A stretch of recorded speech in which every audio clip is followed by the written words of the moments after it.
people. We can't even see the questions. They're so tiny.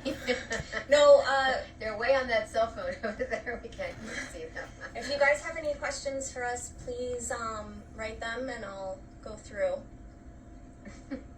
We're just gonna wait for a couple people. We did get some other questions. We could answer those. Yeah, just wait for some people to get on and. This is the first time I've ever done this. The first time you've done this, or have you? Yeah, first time doing a live. Okay, so we have an excuse if it's not very good. Yeah. Hi everyone. This is my mom. Hello. Charlotte Laws. I'm Kayla Laws Collins now. Just got married. Got married. It's very months exciting. ago now. I know. She's a married woman. Yes. And by the way, I'm married. One of the people asked that Yeah, question. someone asked if my mom was single. She is married. Please let us know in the comments if it's unbearable that we're sideways, please. Thank you. Thanks for congratulating me.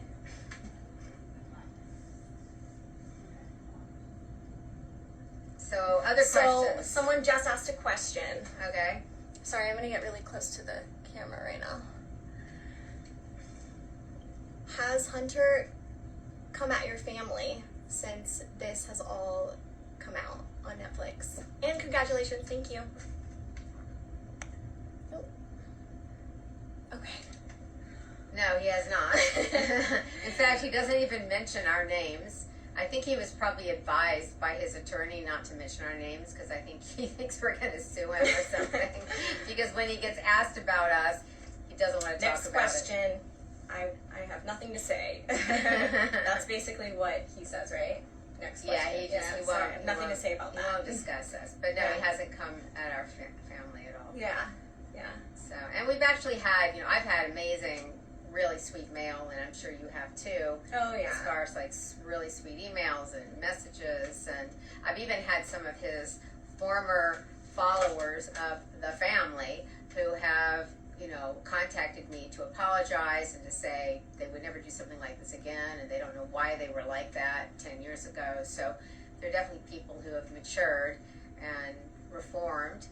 And it's unfortunate that Hunter is not one of those people, Exactly. apparently, because he's never apologized to this day. And he says the only thing he would do differently is he would go 10 times harder. So I don't know what that means. I don't know if that means murders. I don't know what that means, but that's what he says, the only thing he would change. So. Yeah, he said that if he knew that this was going to be the outcome all along, that he would have just done it even worse, basically. Because it would have ended the same way, no matter what. So that's what he says. Yeah. Let's see. Sorry for my face, you guys. Do you guys know if Hunter has ever been diagnosed as narcissistic, sociopathic, or psychopath? Oh, do we know? If he's, I don't think so. I don't know. They didn't say that in court. They didn't try to use that. I know he had, he was in a drug and alcohol rehab program. That's all I know. That's right. He did have some kind of addictions, but I don't know anything beyond that. Yeah, yeah. So another question you asked is to write a book. Someone said I should write a book. Well, actually, I did write a book. In fact, I wrote 2 books. Not in total. Well, I've written more than 2, but I have 2 books that are memoirs, and one of them talks about this whole ordeal that was in the documentary, and it's called Rebel in High Heels, and it also has the first 20 years of my life. And then the other book is called Undercover Debutante, and it has kind of age 21 up until like age 40 or so, and it's very humorous, and there's lots of party crashing and tracking down my birth family, which was a hard thing to do because the records in Georgia, where I'm from, are closed. So I had to use my private eye talents, my party crashing talents, whatever you want to call it, in order to find my father, my mother, my brother, and my sister. And I only met my brother and sister like maybe 5-6 years ago for the first time. So that's kind of a cool story, and yeah, it's a great book. So both anyway, of them are. Yeah. So now we know our birth relatives because I was raised by adoptive family. Yeah, as a child, she was adopted. Mm-hmm. So let's see. Someone else said, "How are we doing? How are we doing since the release?" Well, I I will say that this documentary for me has kind of, I don't want to get emotional. It's kind of created a lot of closure for me. I will give you a little backstory. I said no to Netflix so many times, and I was like, no, I'm not going to do it. I'm not going to do it. I don't want to be a part of it. I don't want to bring that back into my life, because being so long ago, and I've worked so hard to get now to where I'm at in my life and be respected and professional. So I said no for months, actually. And then finally, the last minute, they were flying back to London, and I had a conversation with my now husband, and he was on board. And so I decided, okay, like literally the last day I did one interview, it was like thundering and raining, and they were like holding for sound for airplanes overhead, and they were so concerned that they were not going to be able to get the windows were cracked in the place. The window was cracked open, like someone threw something, and there was a big crack in the window, like a hole in the window. So it made it noisy inside. It made it even more noisy because of that. But I decided that I would do it, and I'm so glad that I did now, because all the messages that I've received, the stories that I've heard, people reaching out to me and heard that have explained a very similar story of what people have gone through. It's made me feel like the whole thing has made me feel super vindicated, because back when this did happen, everyone was blaming me. They thought I was a liar. Obviously, they thought I was, a whore or whatever. They thought I sent the photo. And for everyone to just come back around, like full circle, and like, obviously we've changed so much in 10 years as a society. So for people to now outpour with love and support, and like kind of like feel like they've been there, and they understand, and like crying and watching it 3 times and crying every time, and all that meant so much to me. I've even cried hearing people's stories, just like personally, like reading what you guys have messaged me. So it's really touched me a lot. Yeah. And so I don't know for you. Yeah, I mean, it's I'm really happy to get the story out there. It's important to educate the public, and also I'm still hoping that we will eventually have some kind of federal legislation. So kind of my thought with the release of this documentary is that it would be pushing Congress in some way to finally get something passed. So that's kind of what I'm hoping will happen. So I do think it's a very important topic, and I'm glad that society has changed so much as far as, not having the same victim blaming that they had 10 years ago. And the Me Too movement really did change the perception of, victims or survivors or whatever you want to call them. Yeah, and that is something that the producers were telling me so many times. Like, I really think that it's gonna be great, like nobody's gonna like be mean to you, and like the way that the story's gonna be told is.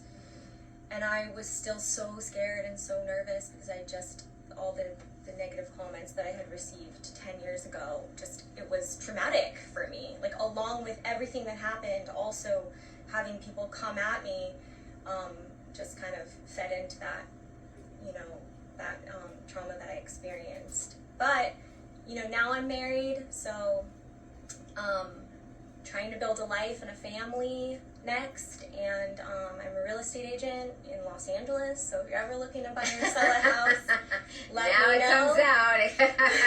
The little advertising comes into the middle.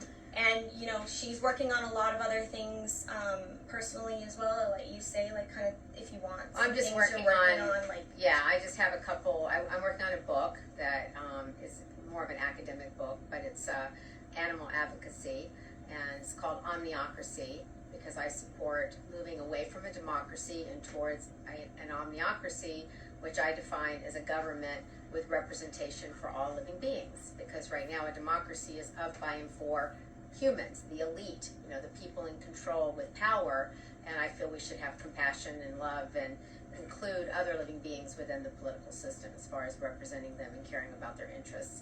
And then also I wrote a recent screenplay on the same topic, essentially.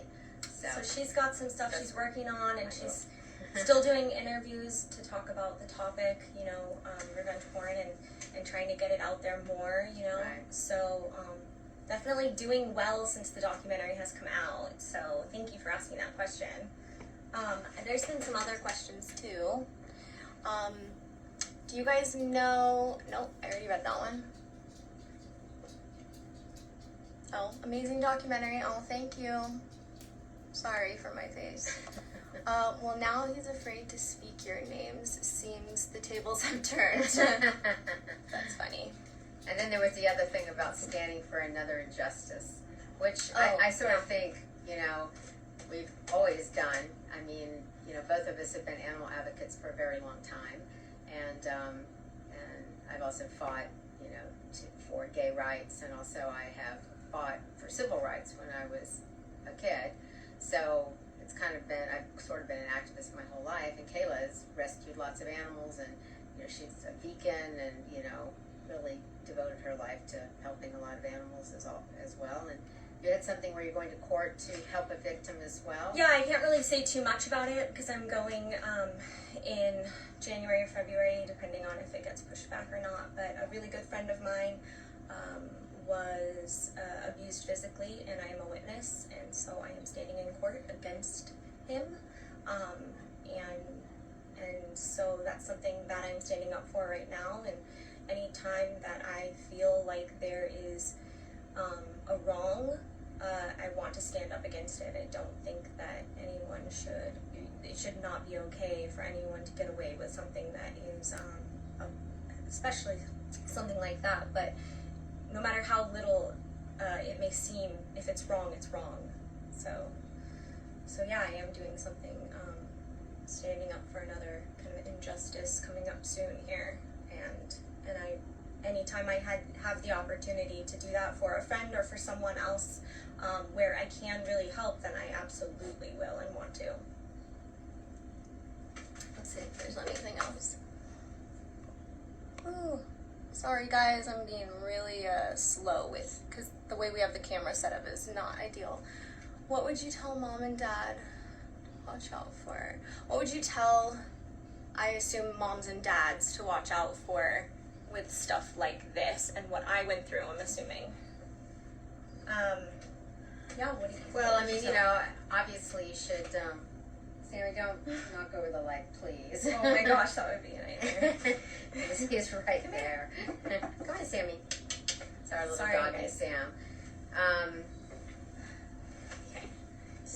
So what was the question? What I What would tell? we tell? Well, I mean, you parents? obviously, you know, be concerned about your privacy, and, you know, like, just be aware that when you put things online, anybody can have access to them. And Even when you don't, even when you save them on your devices. I mean, if someone's, Yeah. who knows, if someone's willing to yeah, hack you have a little camera on your computer, you know, you should cover it. You know, somebody could hack in and then start recording you, and you wouldn't even know you were being recorded. So, you know, just be aware of that kind of stuff. And you know, FBI said when they were here, they said change your passwords every 2 months, I believe is what he said. And use the two-factor authentication. When the FBI came over and they were helping me, they helped me at that point. I think it was a newer feature, and they helped me set up that two-factor authentication. And well, I had it actually. That's how they hacked me. But they helped me set it up better, and like stronger safety settings or whatever. Right. But I would say it's really scary because nobody's really safe. Like, even if you take a picture just on your own personal device and it's there, it's on your phone. Like, anyone could just pick up your phone. Let's say you happen to have it unlocked. They can take your photo, and send it to themselves. They can do anything. So it's just something to really educate your children on and have them watch this documentary, you know? Yeah.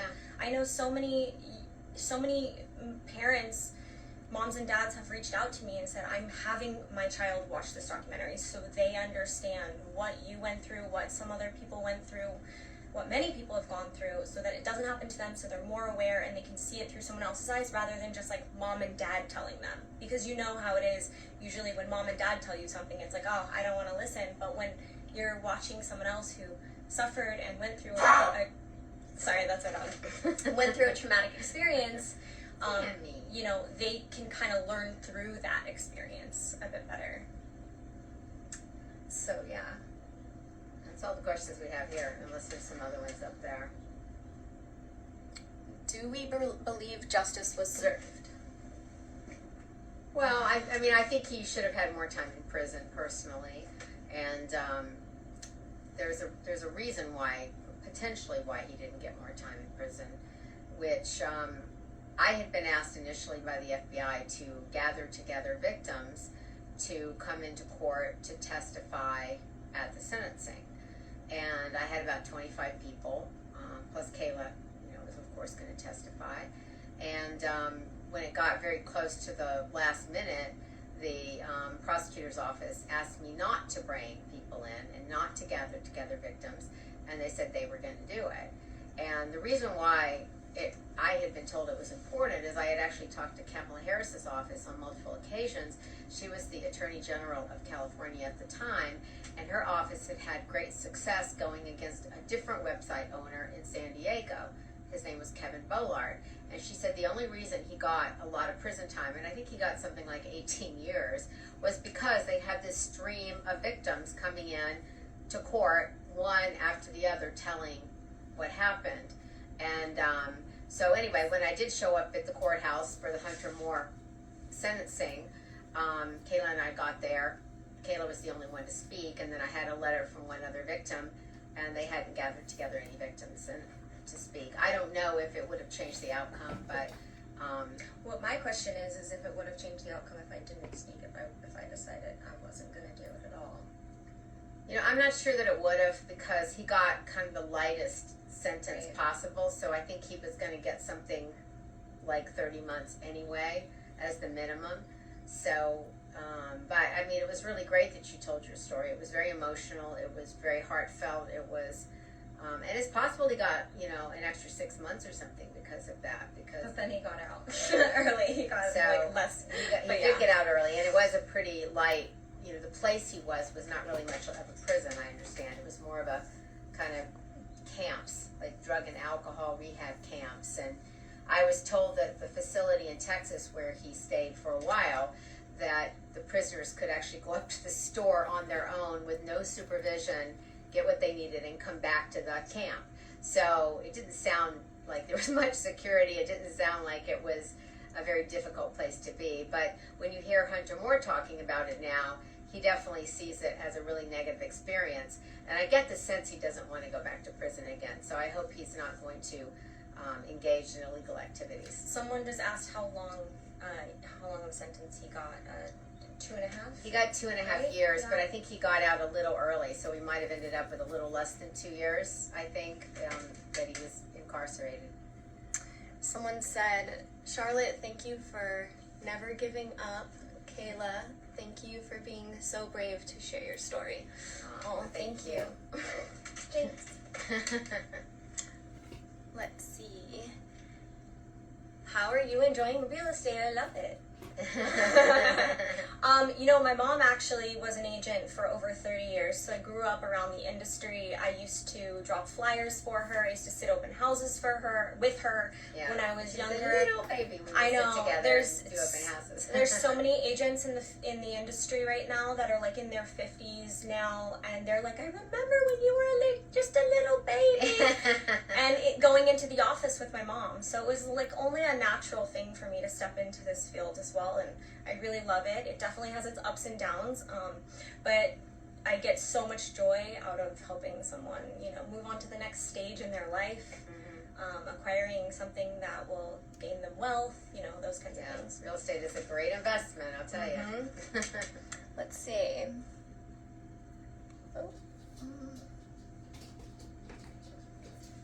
Did Hunter just literally hack a bunch of random emails and search for pics? Someone said.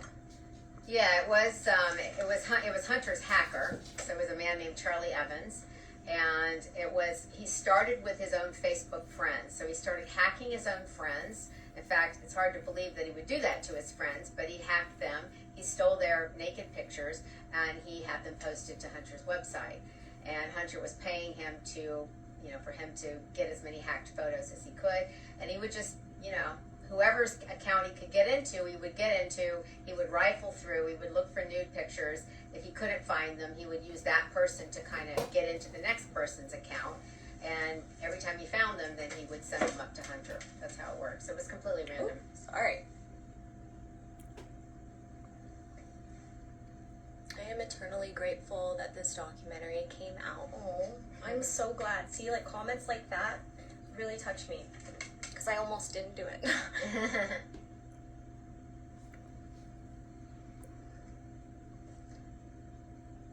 Someone said victim statements are essential from what I understand. Yeah, I think that's what I heard too. Yeah. Yeah. Yeah. Someone said hi. Hi. Was there any civil recourse you could have pursued? There probably were.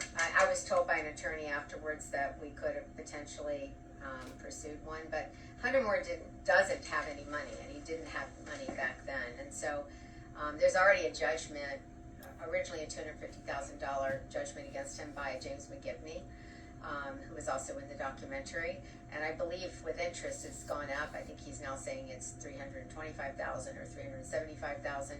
And Hunter just doesn't have any money, so there's really no purpose in suing somebody who doesn't have any funds. Let's see, what else?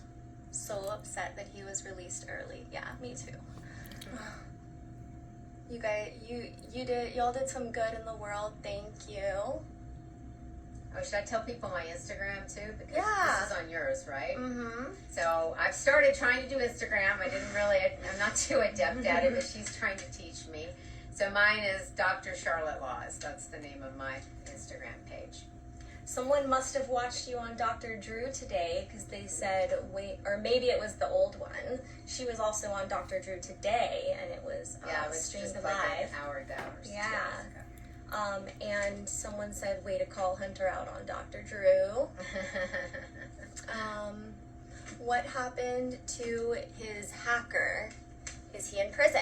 Well, he went to jail and he's out now, and I don't know anything about him. He's kept a very low profile, so I have no idea what he's doing or where he's living. But I have heard that Hunter's back living at his parents' house. I don't know if I haven't verified it, but that is what I've been told by more than one person who does know him. And maybe like doing DoorDash? Well, that's what somebody on my Twitter said. Word on the street. They said that he had delivered a pizza. He actually said that he's friends, that his friend in high school, that Hunter used to beat up his friend, and that his friend started taking karate or something because Hunter used to beat him up. And then the friend is the one who ordered pizza, and the delivery person was Hunter. That's what he said. But didn't they say he was like wearing a mask? Or no? Oh, I don't remember that. Oh, okay. Never mind. I don't remember then that just came I out don't of know. nowhere. But anyway, that's just kind of funny if it's true. He's working for DoorDash would be hilarious. Well, it makes sense. It makes sense. It's an easier job to get, you know? And it's like extra cash on the side. And being the most hated man on the internet. Well, that doesn't pay you any money. Now he's the most hated man off the internet, which is what somebody said. I like Hopefully he treats your food right. That's Let's true. see. That's something to be worried about, actually. Yeah, seriously. Gorgeous. Oh, thanks so much. Ha ha ha, DoorDash. Yep, funny. Did he have to register as a sex offender as a result of his conviction? No, he didn't, because this was not considered a sex crime. There were no crimes, there were no laws against revenge porn at the time, so he was arrested for conspiracy of hacking, and identity theft, which are not sex crimes. No, but it would have been great if he had to. Yeah, well, Along that line, I feel like. Let's see. Did either of you, sorry for like half my face, I'm trying to read this. Did either of you ever get to meet James McGibney from Bullyville, the guy who got Hunter's site down? I've talked to James on the phone and had various email communications, etc. with him. I've never actually met him in person. He lives in Las Vegas, and I've never met him. that's about it. But I thank him for, for his part in this as well.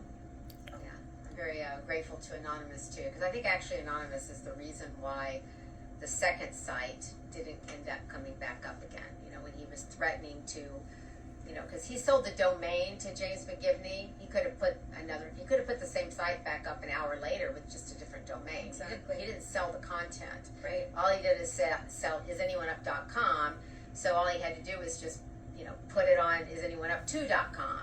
And so, which is what he said he was going to do. Yeah, so he was going to put it on a site called huntermore.tv, which was something he owned. And he said, I'm going to bring it back. I'm going to have all the same content, except I'm going to have the address of the victims and also driving directions on how to get to their houses. And I think it's possible that he would have actually done that had Anonymous not doxed him and gone after him. So I am very thankful that Anonymous did that. I actually also had one of the members reach out to me on Instagram, sent me a private message saying, I'm one of the ones that helped do all that. He said I was one of the secondary Anonymous members that did everything that was stated in the docuseries, like everything that Anonymous did. Yeah, and they actually called really me, cool. one of the anonymous guy who did it, actually, one of the main ones called me Really? like a week ago or so. But I've kind of known who they are for like at least the last 5-6 years, maybe more. So I know who they are. Yeah. And I think it's, you know, very heroic what they did. It was, yeah, I agree. And it was cool that one of them reached out to me personally, because I know that you've had many conversations with them, but I hadn't. Right. So to have one actually reach out to me as a victim, and say like, hey, like, we did this for you, basically, like to help you and like what you went through and so many others as well, was super meaningful to me. Let's see, we're getting something else. Charlotte, had you not been as persistent, the hunter trash culture could have lived way longer. You were both awesome. Thank you. Thank you. Thank you. It's Richard G. Do you remember me? So great. You both are kicking ASS. Hi, Richard G. Hi. Love you, Kayla. Always here to support you. Oh, thanks, Marissa. I love you. That was so sweet. Well, thanks for tuning in, guys. Yeah. Well, thank you. And that was our first one. Yeah, I mean, if you have any other questions, let us know. We're happy to answer them. It's been kind of a crazy journey for me, I could say, because I just didn't know how this was going to be received by everyone. So I thank you, like, from the bottom of my heart, deeply and truly, like, for everyone that has shown me support and love and no judgment or anything like that. Just like, you know, supporting me. So. All right. Well, Do you want to say anything? no, thank you. Thanks for all the very sweet messages. I mean, I really appreciate all that. Oh my gosh, I've gotten so many, I just can't even respond. And I'm trying to read them all. That's what I'm trying to do. Even if I can't respond to you, I'm definitely reading every single one of them. So Yeah. thank you so much for all the sweet words. Of course. Someone said thanks for coming on and answering questions. Of course. Yeah. Send us some more questions. We'll try and do another one. And, you know, like, anything you feel like was unresolved or you have questions about when you watch the docuseries, we can give you a little more insight on that. So just let us know. Okay? Well, take care. Bye. Bye. Hugs and kisses and bless you all.